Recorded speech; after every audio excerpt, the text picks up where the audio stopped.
How many of you, just out of curiosity, are familiar with the story of Mephibosheth? A few of you? Good. This will be an introduction. I love giving introductions.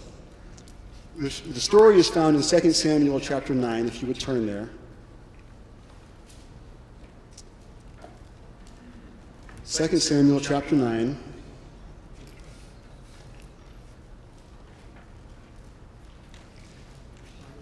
And the story pretty much encompasses the whole chapter. So I thought I could read the whole chapter for you guys, and that'd be a lot of fun, wouldn't it? Listen to me read and stay awake, come on, stay awake. And then I remembered my daughter, Cheyenne, knows the story of Mephibosheth very well. Some of you may remember at the beginning of summer, she went away to a camp, and they taught her how to do 5-day clubs. This is through Child Evangelism Fellowship, CEF. This is the same organization that runs our, oversees our Thursday Good News Clubs. We go into the public schools and the elementary schools and teach the gospel there.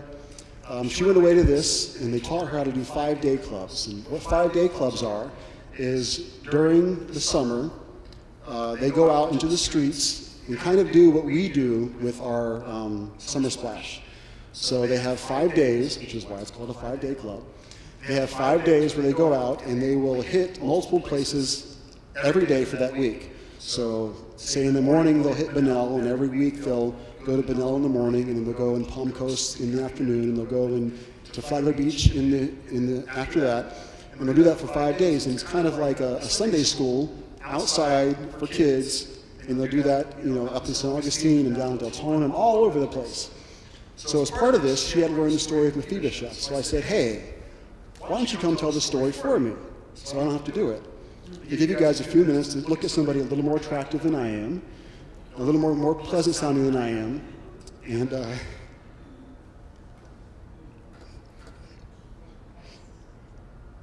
this has to stop happening when I'm up here.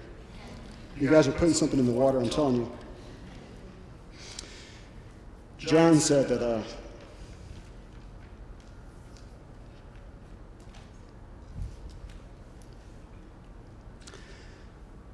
I have no greater joy than to know my children walk in truth. What a blessing it is, amen? Those of you who have kids who are away from the faith know what a blessing it is, don't you? To know that your children walk in truth. You guys stop making me do this. This is embarrassing. So, I'm going to let her come and tell you the story of Mephibosheth. But before she does, I want to give you a little bit of a backstory to what's going on here. Because the story makes a whole lot more sense when you understand what went on before, some of the characters and everything that happened. So Israel had crossed the Jordan into the promised land under Joshua, as you know, and they had conquered territories, and they were setting up the land that God had promised to Abraham. And as they were doing so, they were ruled by a series of judges. They didn't have a king. They didn't have anyone as one monarch ruling over them. God was their king. And God said, I want to be your king, and the way I'll rule over you is I'll give you a series of judges. And so for about 400 years, judges ruled the land, and they would make judgments, and they would speak the word of the Lord, and that's how God ruled over the nation of Israel. At the end of that 400 years, there was a judge named Samuel. And he was the last judge to rule over Israel. He had 2 sons, and in his old age, he announced that his sons would be his successors, and they would be judges in Israel. But his sons did not follow God in the way that he did. So his sons began to take bribes and not do very good judgments in the land. So the people of Israel rose up and said, we want to be like the other nations. We want to have a king. We're tired of this judges stuff. God, we want you to give us a king to rule over us like all the other nations had. And God says, okay, if that's what you want, I'll give it to you. You think it's going to be great having a king? We'll give you a king and see how you like it. So Samuel went out and anointed Saul as the first king of Israel. Saul looked the part. He was literally head and shoulders above the rest. He was a tall man. He said he was very handsome. He just fit the king part so perfectly. But there was a problem with Saul. And even though he fit the king part, he didn't have a heart after God's, the way his successor would. And he would rebel against God and go against God, and because of that, God says, I've rejected you as king. You're not going to be a king anymore. I'm going to put somebody else in your place. See, Saul would come and he would offer sacrifices when he wasn't supposed to. There was one time when God told him to go into battle, and God says, destroy absolutely everything. And so Saul went, and he won the battle, and he comes back, and he's got all these sheep and produce and things with him. And Samuel's like, what are you doing with all this stuff? And Saul said, oh, well, I brought this as a sacrifice to God. This is my offering to God, to thank him. And Samuel said, is God more concerned about sacrifice than obedience? He says to obey is greater than sacrifice. It's because of this you are rejected as king. And Samuel goes out to the house of Jesse and asks Jesse to bring his sons before him, and he looks at each and every one of them, and God says, nope, the king's not here. He says, do you have any more sons? He says, I got one more. And he's out there in the field watching the sheep. He said, well, bring him in. So he brought David in. And when Samuel saw David, he knew this was God's anointed. And in the midst of his brothers, he anointed him as the next king of Israel. But it's not the way it works in our business world today. You would think once your old boss is gone, your new boss comes in, and it's just a clean transition. That's not how it worked. Saul was still king, even though David had been anointed. And David would not do anything to push Saul out of his kingship. He wouldn't do anything to overthrow him. He was going to wait till God took Saul out, and then David would become the king. Well, this was happening unbeknownst to Saul. And in the meantime, it says the Spirit of the Lord left Saul, and another spirit came to torment him. And as the spirit was tormenting him, someone said, hey, you know what you should do? You should find someone who's really skilled on their instrument. Somebody a little bit better than that guitar player up there. Someone who actually knows how to play maybe a little bit. And you know what? I know a guy. He's out there in the field. I see him playing his instrument with the sheep. It's David. You should bring David in here to play for you. And so now that David's been anointed king, unbeknownst to Saul, he brings him into his palace and begins to play for Saul. And the Bible says that when he played for Saul, it would soothe him. As this happened, David began to get to know Saul's oldest son, his firstborn, Jonathan. And it says that him and Jonathan had a relationship that was just super close. Our kids would say they had a bromance. They were they were knit to one another. They loved one another. They were super close friends. And they grew up that way. Well, things turned bad between Saul and David. Saul tried to make a David kebab out of him one day. He was playing the harp, and Saul reached down and picked up a spear and tossed it at him. It says the spear missed him, went right into the wall, and stuck there. And from then on, Saul was trying to kill David. And Jonathan no, there's no way my dad's really trying to kill you. And they went through this whole elaborate scheme. He says, I'll tell you what I'll do. I'll go out of town for a few days, and you feel my dad out and kind of see if he's trying to kill me or not. And so Jonathan talked to his dad, and oh yeah, he was trying to kill David. And so Jonathan and David met, and Jonathan told David, yeah, my dad's trying to kill you. And there, during this part, they made a covenant with one another. And Jonathan said, if I'm still alive, show me the steadfast love of the Lord, that I may not die. And do not cut off your steadfast love from my house forever, when the Lord cuts off every one of the enemies of David from the face of the earth.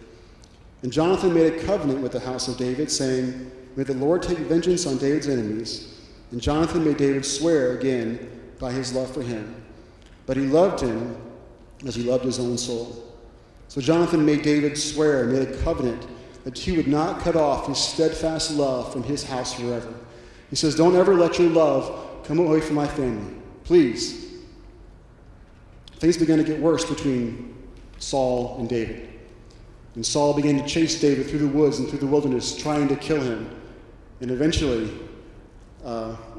Saul met an end. And this is where our story begins. Shane?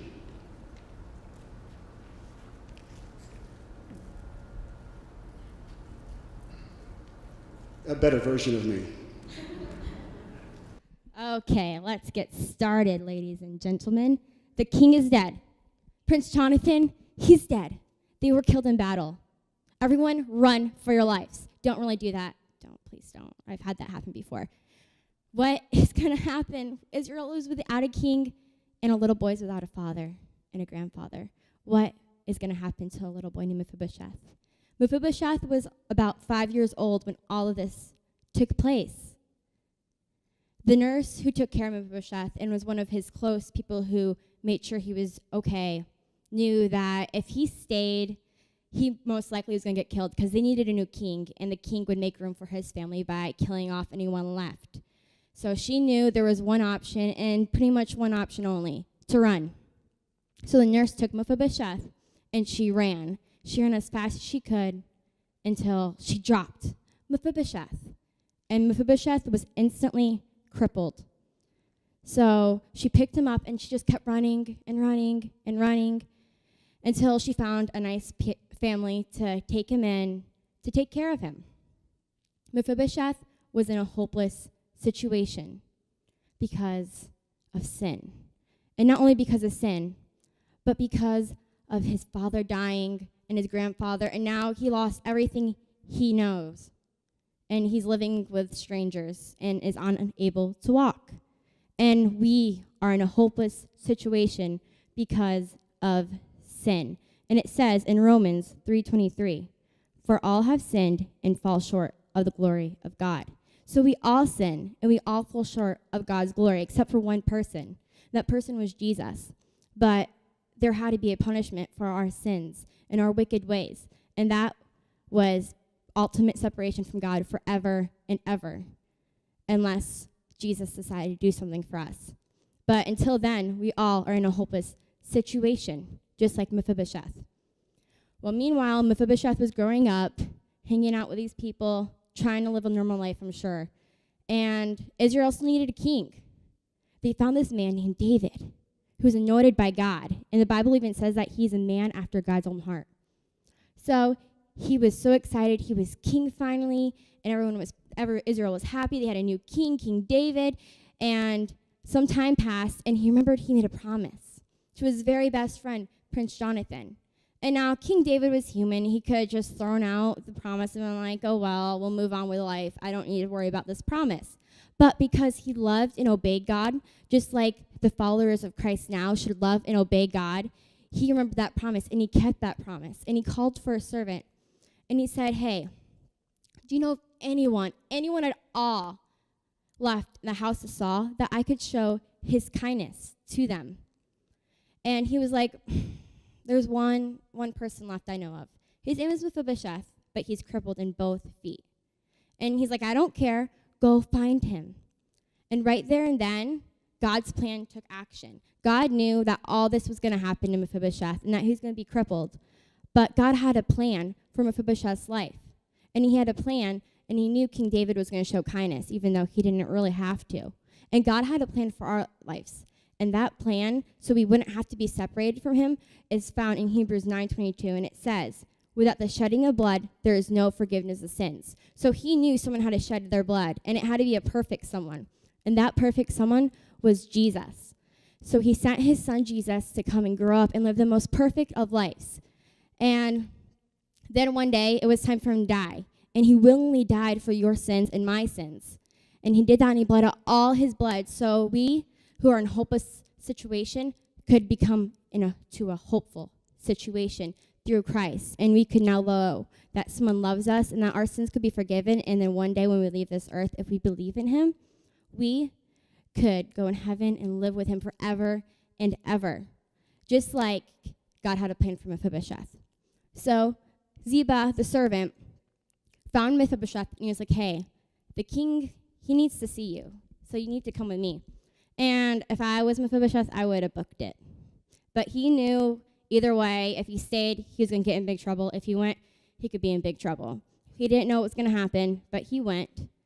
So he went there, and he bowed down before the king, and he said, I am your servant. And King Saul was like, I didn't call you here to be my servant, Mephibosheth. Stand up. I called you here because I wanted to show the kindness of God to you. I made a promise to your father, and I wanted to keep that promise, so I'm here to show kindness. You will from now on eat at my table, and you'll get your father's land back, and you'll be as my own. So as I conclude today, I want to challenge you. I want to challenge you to be like King David. If you know Christ, you should be like King David. You should go and tell people and show people the kindness of God, because the people of this world who don't know Christ are like Mephibosheth. They're in a hopeless situation, and they don't know hope. So you should go and show hope to those who have none.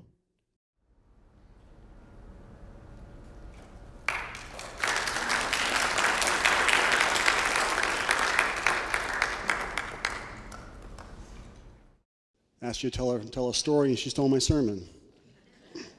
Just like your kids, isn't it? Read with me, if you would, the first 7 verses of chapter 9. And David said, "Is there still anyone left of the house of Saul, that I may show him kindness for Jonathan's sake?" Now there was a servant of the house of Saul, whose name was Ziba. And they called him to David, and the king said to him, "Are you Ziba?" And he said, "I am your servant." And the king said, "Is there not still someone of the house of Saul, that I may show the kindness of God to him?" And Ziba said to the king, "There is still a son of Jonathan. He is crippled in his feet." The king said to him, "Where is he?" And Ziba said to the king, "He is in the house of Machir, the son of Amiel, at Lodabar." Have you ever asked yourself what your life would be like if things were different? Have you ever had a time where you sat and thought, what would my life be like now if things had changed along the way? What if I had gone to a different school? What if I went to the University of Florida and got a better education instead of going to Alabama because of the football team? I had to, I'm sorry. What if I had chosen a different career path? If I was debating between the two, and what if I had chosen the one that I set aside? How would my life be different now? What if I hadn't moved, or what if I had moved? Or have you ever sat and thought about what your life would be like now if you had made different choices along the way? Did you ever sit and think about what your life would be like if maybe different circumstances hadn't happened to you? What had happened maybe if you married the high school athlete that you were dating, the basketball player, that jock, instead of the bozo you're stuck with now? Would your life be a little bit different? How would your life be different maybe if, instead of in that circumstance, maybe if you had stuck it out in your marriage a little bit longer instead of giving up? Would your life be different maybe now?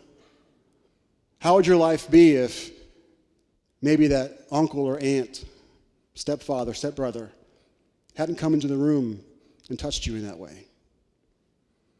How would your life be different now if that boy hadn't forced himself upon you in college? How would your life be different now if maybe you had gone ahead and had that abortion? Or maybe if you didn't? Do you ever sit and think about how your life would be different now if all those things were different than they are? I have to think that maybe Mephibosheth felt this way quite a bit and thought this way a lot. He had to have so much time on his hands, being crippled in his legs, not being able to carry himself and walk and to do for himself. You know, it's hard being a grown man with dreams and desires and not being able to carry those things out for yourself. And be living in a place now that's completely different than where he should be. Not through his own fault, but through the fault of people around him. He had to sit and wonder, what would my life be like if things were different?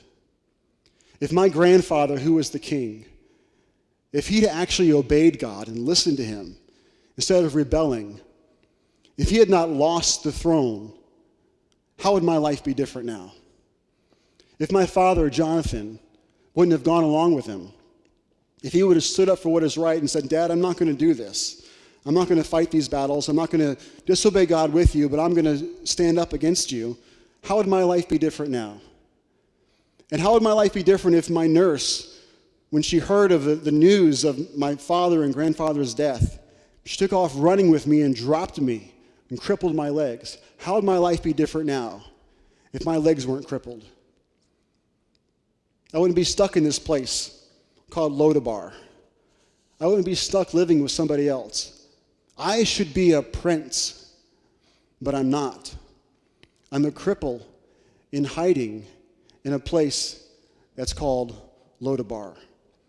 You know what Lodabar means? It means no pasture. It means barren place. It's a place where nothing grows, a place of just emptiness and death. So here's a man that should have been a prince, that should have been an heir to the throne, should have lived in the royal palace, is now crippled without family, living in a stranger's house, someone he didn't know, in a place of barrenness. Instead of abundance, he's living in barrenness. All of his dreams broken. So I have to think, there was times that he sat and thought, how would my life be different if the people around me hadn't messed with my life a little bit? I don't know, maybe you feel that way sometimes. Maybe you look at your life and you see the hurt and the pain that other people caused you. Maybe it's the same as him. The person that caused him pain were the people that were supposed to care for him and love him the most.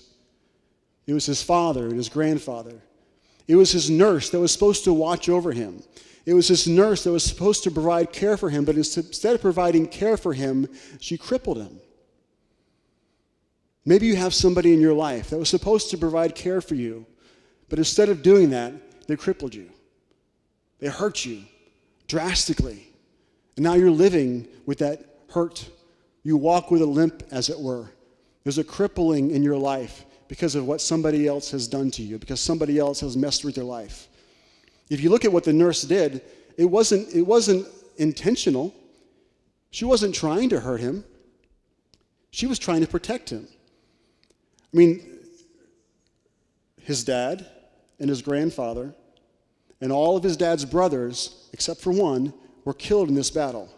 It makes sense to think they were going to come from Mephibosheth next.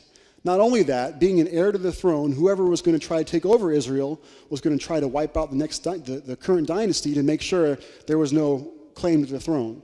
So Mephibosheth's life was truly in danger. She was trying to help him, but instead of helping him, she dropped him and she crippled him. And he's in a place of no pasture. He's in a place of barrenness. Maybe that's you this morning.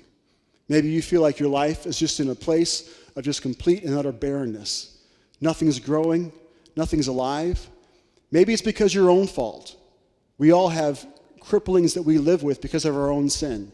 We all have deformities we live with because of bad choices we make and rebellion against God that we do. But maybe you're there because of somebody else's fault. Maybe you're there because of the mistakes other people have made.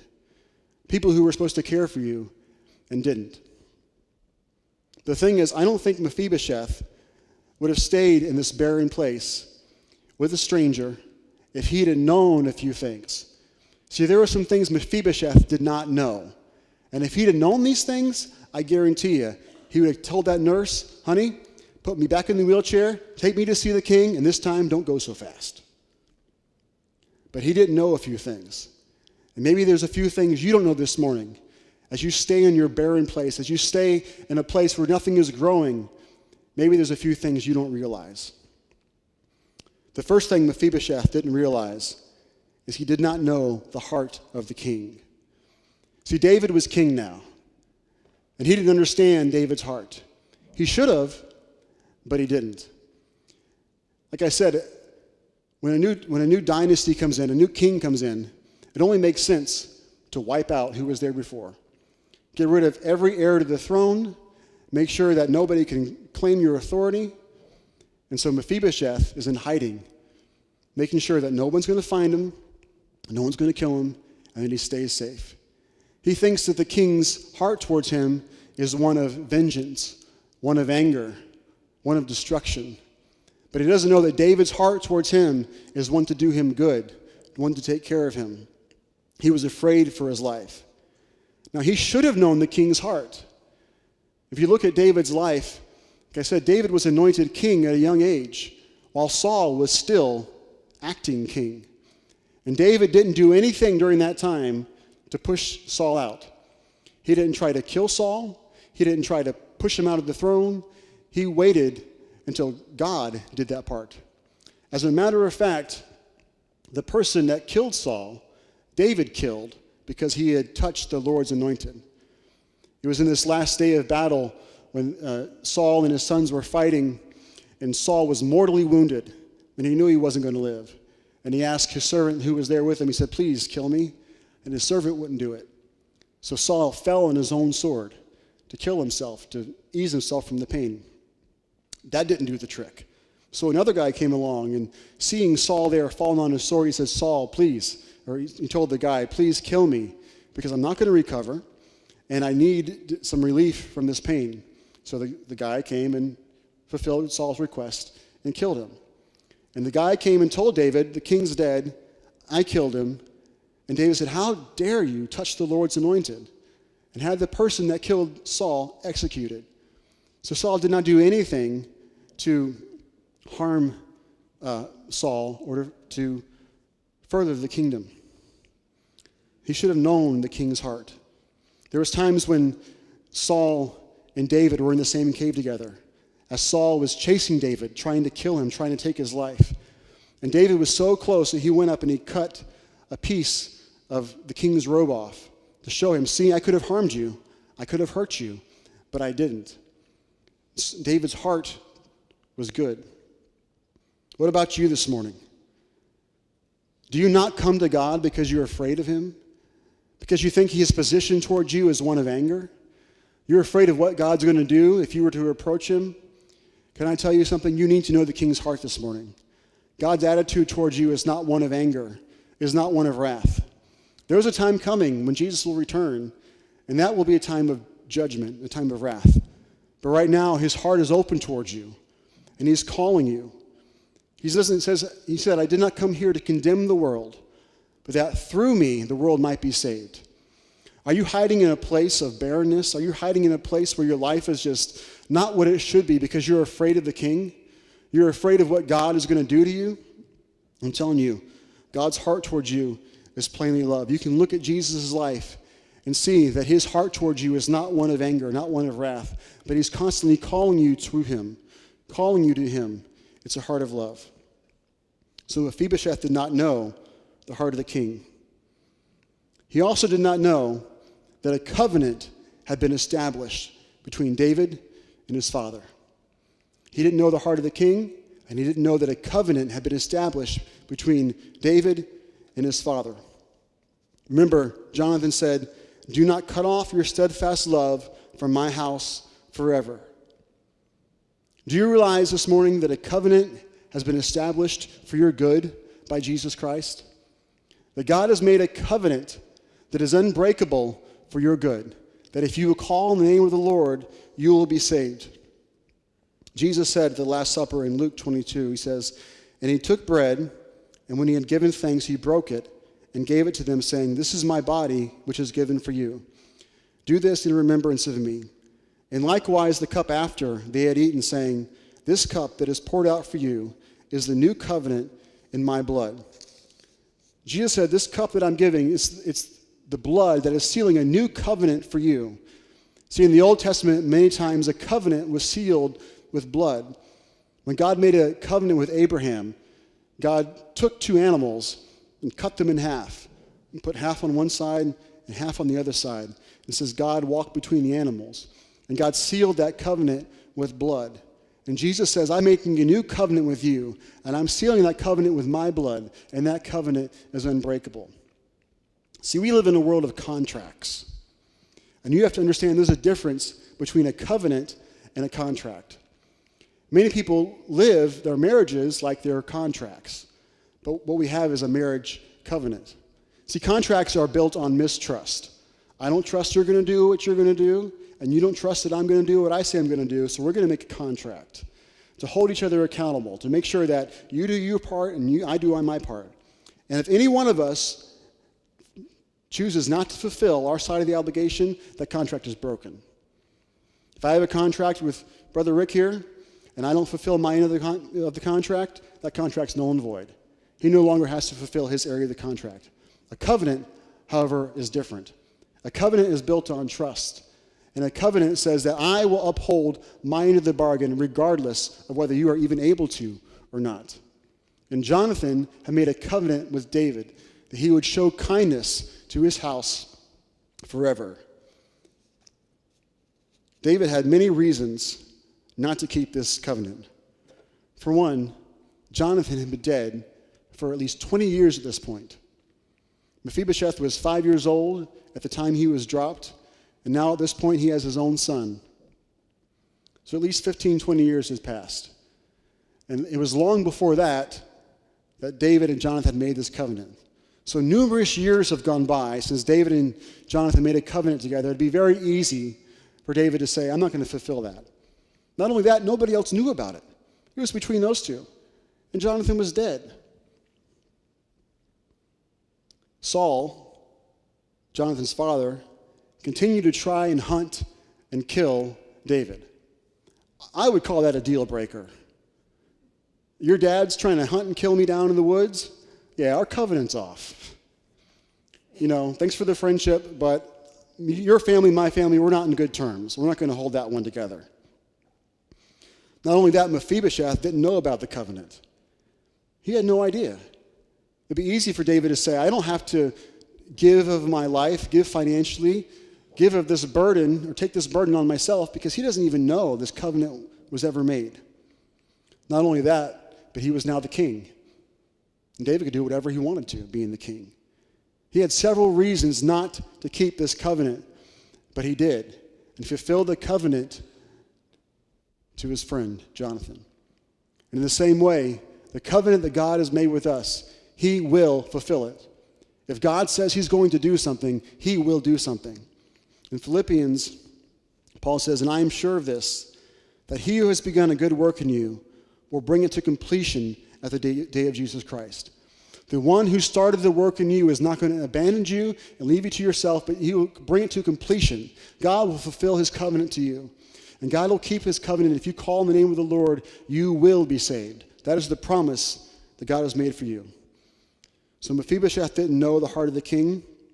He didn't know a covenant had been established. And thirdly, he didn't know that a war had been fought by David in order for him to be able to establish that covenant. See, as Saul was busy in the woods chasing around David, trying to kill him, he was lacking on defense. So he let the Philistines back in. And the Philistines had come back into Israel, and they were setting up camps. And now when David became king, he had to clean all this mess up. And so David was on the offensive, conquering territories, overcoming the enemies that were in the land, in order for him to have the authority to enforce the covenant that he himself made.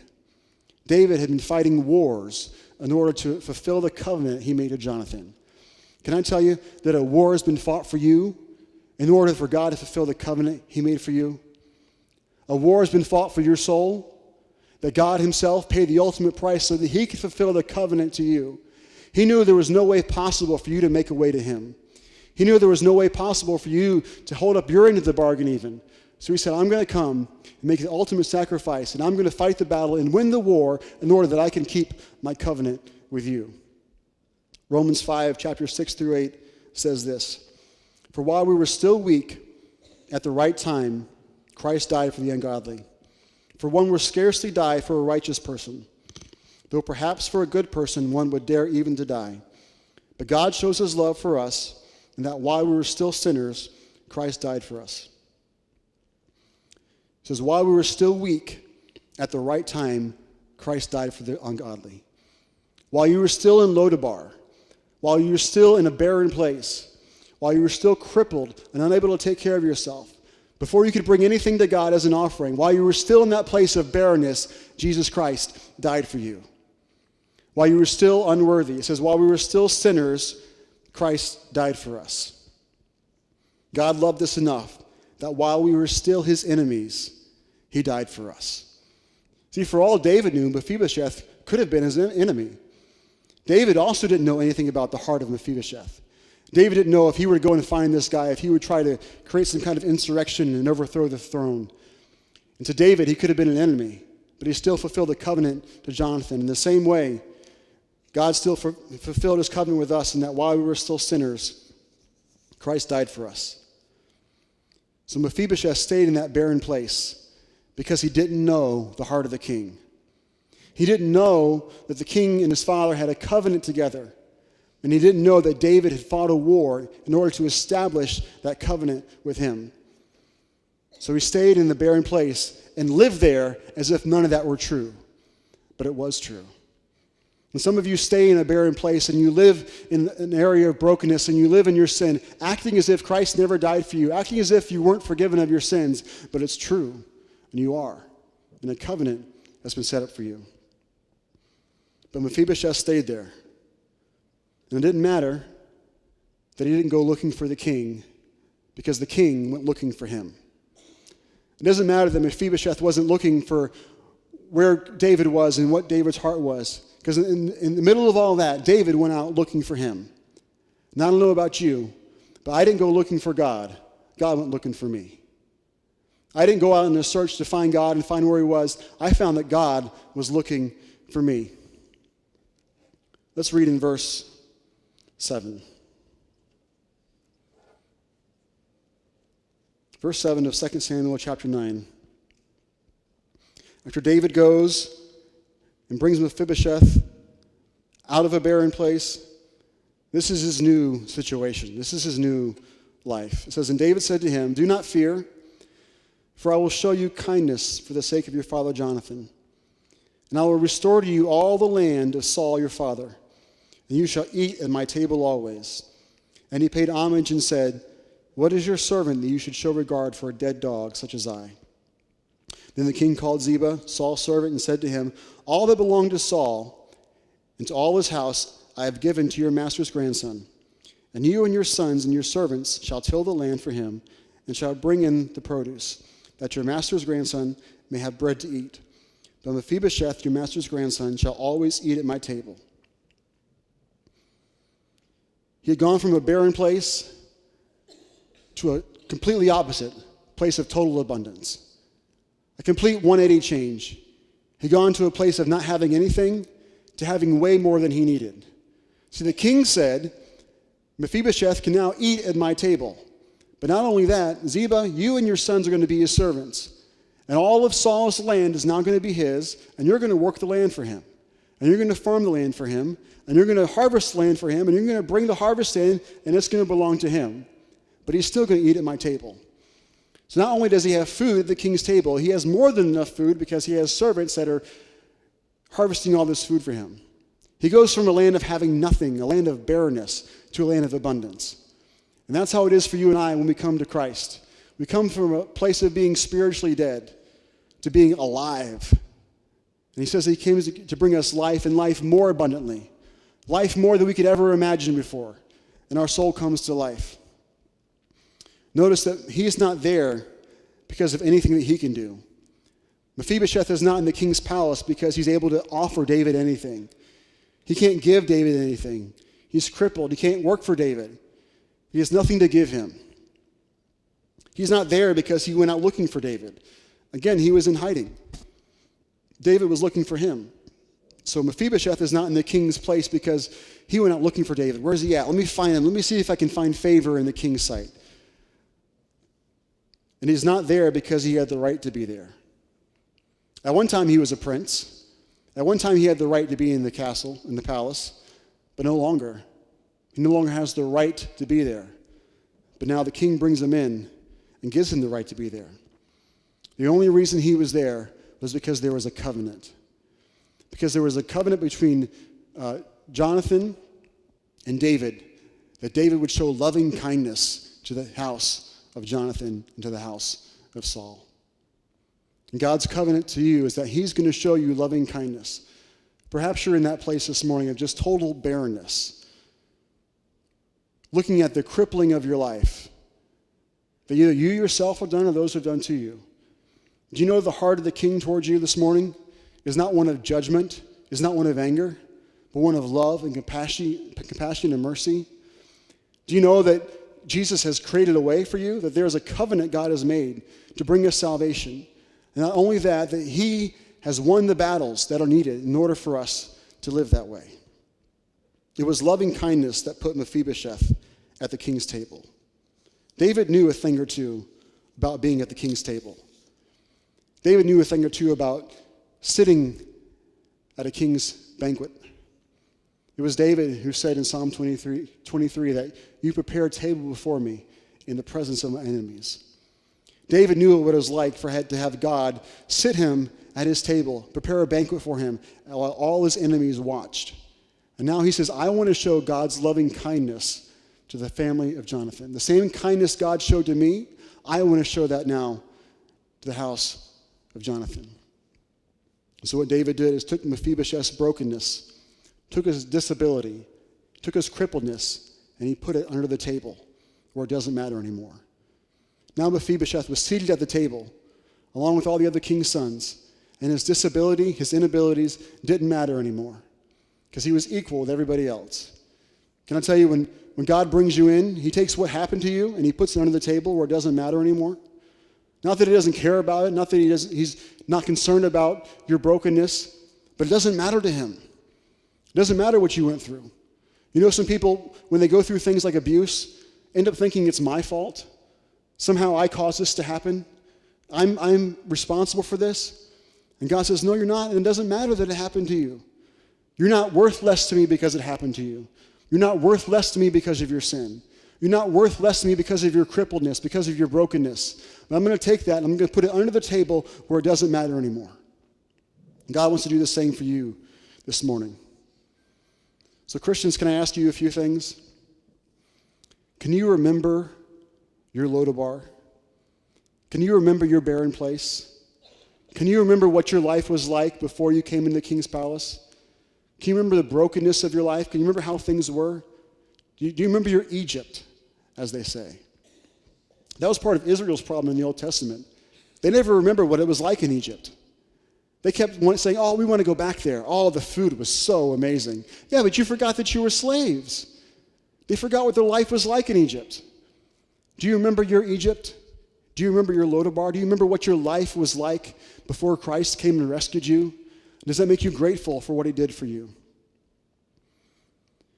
Do you have someone that you have found that you need to love for Jonathan's sake, for the sake of the covenant? See, David remembered the covenant. Even though years had gone by, even though he didn't have to fulfill it, he remembered the covenant. He said, I'm going to find someone that I can show God's kindness to for the sake of the covenant. Are you looking for people that you can show God's kindness to for the sake of the covenant he's made with you? Are your eyes open? Are you looking for those that you can share the love of God with because of what he's done for you? And lastly, are you looking for someone that you can carry to Jesus? You know, Mephibosheth was crippled. He couldn't get up and walk to where David was. He didn't have the ability. Somebody had to carry him to where David was. In the same way that the paralytic had to be carried to Jesus, there's people around us who are looking for hope. They don't know how to get there. They need help. They're crippled. They need somebody to help carry them to Jesus. Are you looking for those people around you that need help being carried to Jesus? And are you there lifting them, helping them, carrying their burdens, bringing them to the cross? Are we looking for those people? Perhaps you are not a believer this morning. And you're living in a place of total barrenness. Just your life is overcome with sorrow and grief, and you feel guilty for the sin in your life, and you wonder, is there a way to be free from this? You need to realize that God has made a covenant. God has made a way. And Jesus has paid the price, that you don't have to live in that barren place anymore. And the place that God wants to bring you to is more wonderful and fruitful than anything you could ever imagine. So would you come to the King? As our musicians make their way forward this morning, can we just begin to look into our hearts? If you're a Christian, if you're a believer, would you take just a few moments and would you try to remind yourself of your Lodabar, of your barren place, of what your life was like before Christ? Remind yourself of the brokenness that was there. Remind yourself of the pain that was felt and what a difference Jesus made in your life. Can you take a few minutes maybe and think if there's somebody around you that you can show God's kindness to for the sake of the covenant? Or maybe there's somebody around you that needs to be carried to Jesus. and you haven't seen it yet? Can you look and see, God, show me, is there somebody that I need to show your love to, your kindness to? Is there somebody that needs support? Or maybe you're here and you're not a believer, and this is the first time you've heard and known that God has made a way for you and called a way for you, and you would become a Christian. So if you would, stand with me this morning as I go before God in prayer. And let's just ask God to search our hearts and to make a way for us.